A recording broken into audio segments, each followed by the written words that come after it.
Araw po, nandito po tayo sa Mamaken. Tingnan natin po yung kalagayan ng tulay na ito. Dahil dinadaanan po ito ng ating mga kabarangay na nandun sa looban. Kaya lang nga po, dahil medyo matagal na, nabulok. Tingnan po yung bulok na yun. Sira o.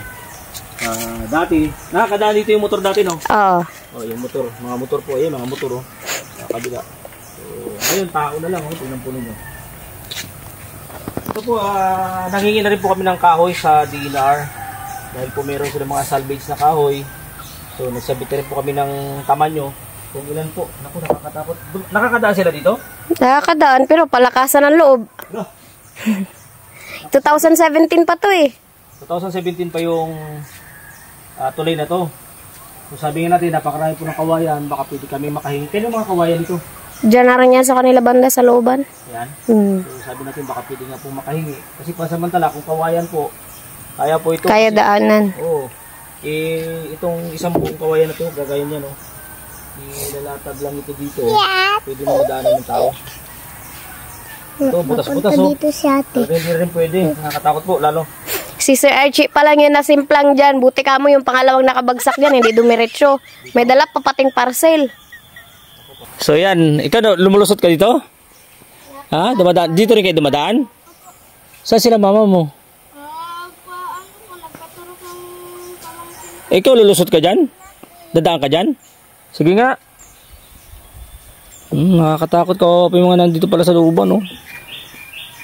Bakit parang may mga matatanda na dumadaan dyan? Hindi po. Yung iba po na matatanda dyan po sa ilog na gada. Dito? Opo. Marami ba tao dyan sa looban, ano? Opo.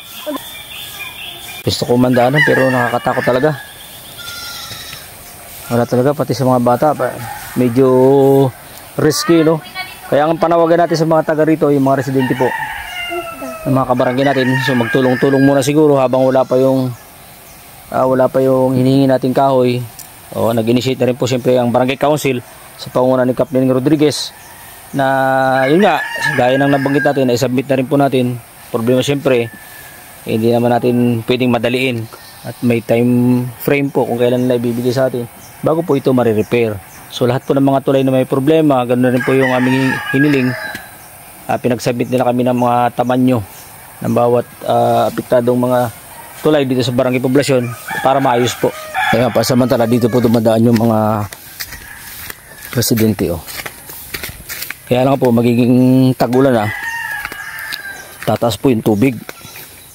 So mahirapan po. Ayan, lamig ng tubig. Kasi lamig ng ex ko. Grabe. So yan dito. Dati nung nagdadala pa ako ng barako, diyan din ako lumulusot sa ilog niyan. Dito sa loob marami tao, no? Opo. Yan. Dami po yung mga bahay dyan. Ayan, daming kawayan, no? Dami residente rito. Tingnan nga natin, puntaan muna natin dito. Mapuno. Ay. Puntaan natin sila dito para kausapin kung kailan sila pwedeng magbayanihan. Dahil napakaraming kawayan. Tao po! Tao po! Si Kagawa Dundun po. Magandang umaga. Te! Kagawa Dundun po. Good morning. So ayan. Uwi na po tayo dahil nakausap na rin po natin yung ating kabarangay. Tingnan po ninyo. Dahil pong kawayan. No? So wala pong problema kung pasamantala lang po na madadaanan yung portion po na ito. So mag-schedule na lang po kung anong araw o kung kailan. Ang araw po mayroon Sabado. Yan ang po napag-usapan para po magtulong-tulong. Maiksi na naman po sa ating tulay para lang po madaanan.